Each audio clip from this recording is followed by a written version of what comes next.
सबको मेरा नमस्कार। जैसा कि आपको विषय के बारे में जौनपुर के साथी बता दिए हैं कि हम लोग बात करेंगे सांस्कृतिक साम्राज्यवाद के खिलाफ। अब देखिए, सांस्कृतिक साम्राज्यवाद क्या है। पहले तो हमें ये जानना होगा कि यदि हम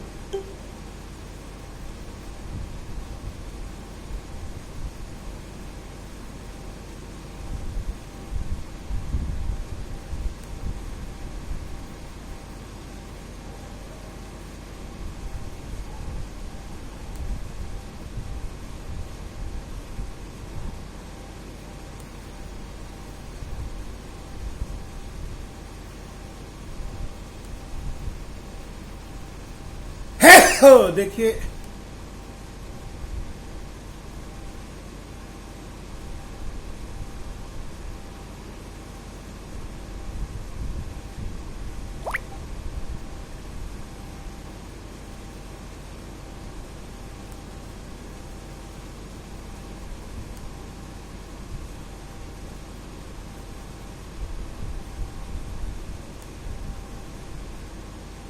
भाई वीडियो बंद करिए। जो भी कंट्रोल कर रहे हैं, जो भी साथी कंट्रोल कर रहे हैं, उन्होंने मुझे रिमूव कर दिया। नहीं सर। यस नाम से सर? अमरनाथ। आपकी आईडी दूसरी तो नहीं है सर? हाँ, मेरी आईडी अमरनाथ है, अमरनाथ। अरे यार सर, स्क्रीन शेयर हो रही थी इसलिए हमने ऐसा किया सर। ठीक है सर, अब नहीं ऐसा हो। चलिए, फिर से आप ऑन कर दीजिए। ये लेट अमरनाथ है, अमरनाथ के नाम से आएगा। ठीक ठीक ठीक, मुझे एक्सेप्ट कर लीजिए। ठीक है सर।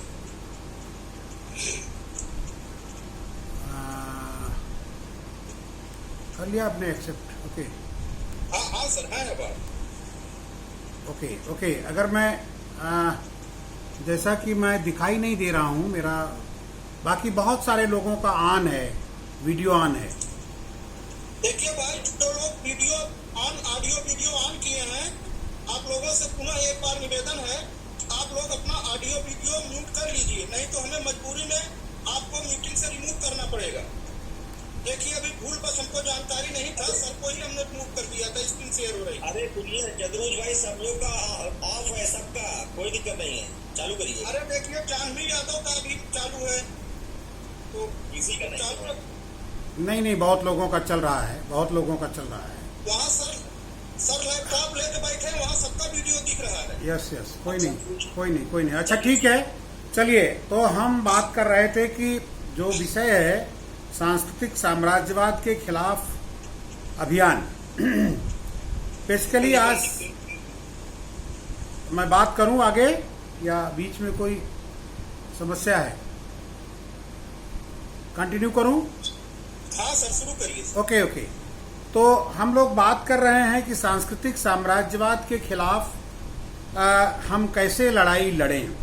तो इसमें विषय में ऐसा लिखा है, लेकिन सबसे पहले हमें अपने साथियों के साथ ये समझना होगा कि सांस्कृतिक साम्राज्यवाद है क्या।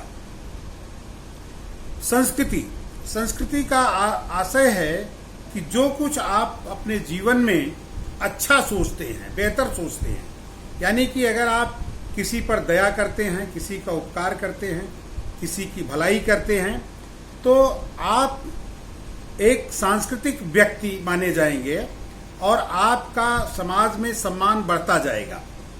तो ये जो संस्कृति है, ये लोगों को सम्मानित करने की और लोगों को की मदद करने के लिए, लोगों का हित करने के लिए, लोगों को सत्य की तरफ ले जाने के लिए संस्कृति बनती है, उसी से समाज बनता है।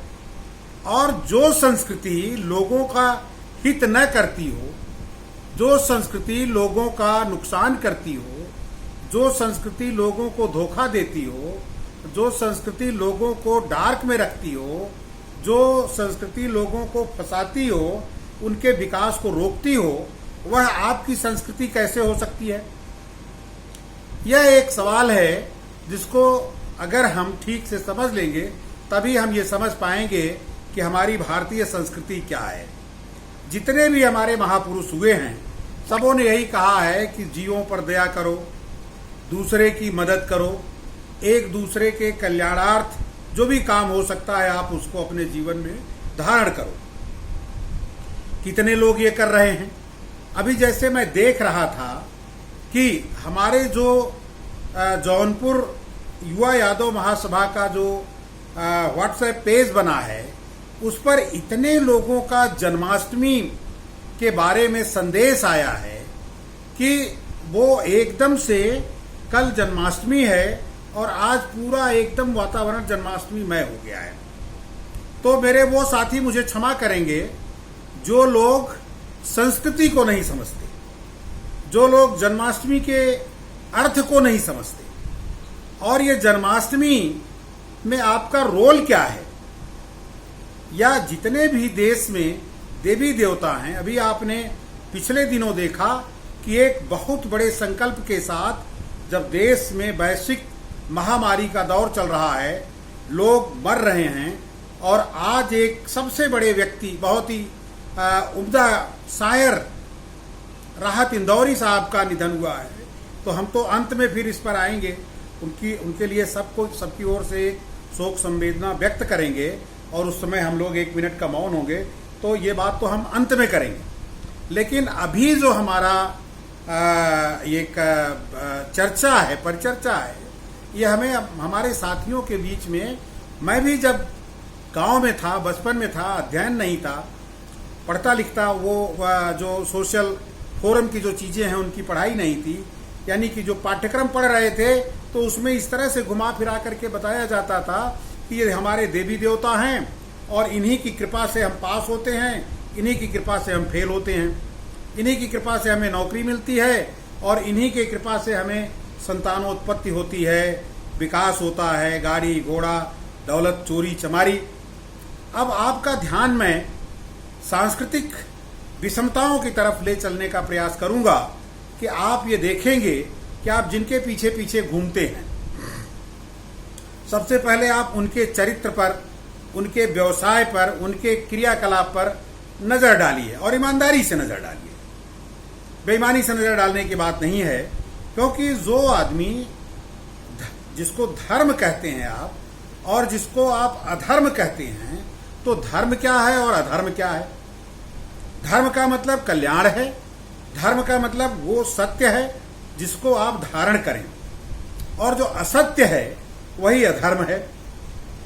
आप रोज कितना धर्म करते हैं, रोज कितना आप अधर्म करते हैं, और इन सब कामों के लिए जो रात दिन अधर्म करता है वो बड़े बड़े हवन करता है, बड़े बड़े पूजा पाठ करता है, बड़े बड़े देवी देवताओं के बारे में बहुत रोज संकल्पना। चले जाइए किसी भी आप अपने नेता के यहाँ चले जाइए तो उसके घर के एक कोने में जरूर किसी न किसी देवी देवता का चित्र लगा होगा, मूर्ति लगी होगी, और अगर वो बहुत ज्यादा और लोगों में नहीं विश्वास करता होगा तो जिसका जन्मदिन आप कल मनाने जा रहे हैं उसका चित्र या मूर्ति तो जरूर लगाया होगा।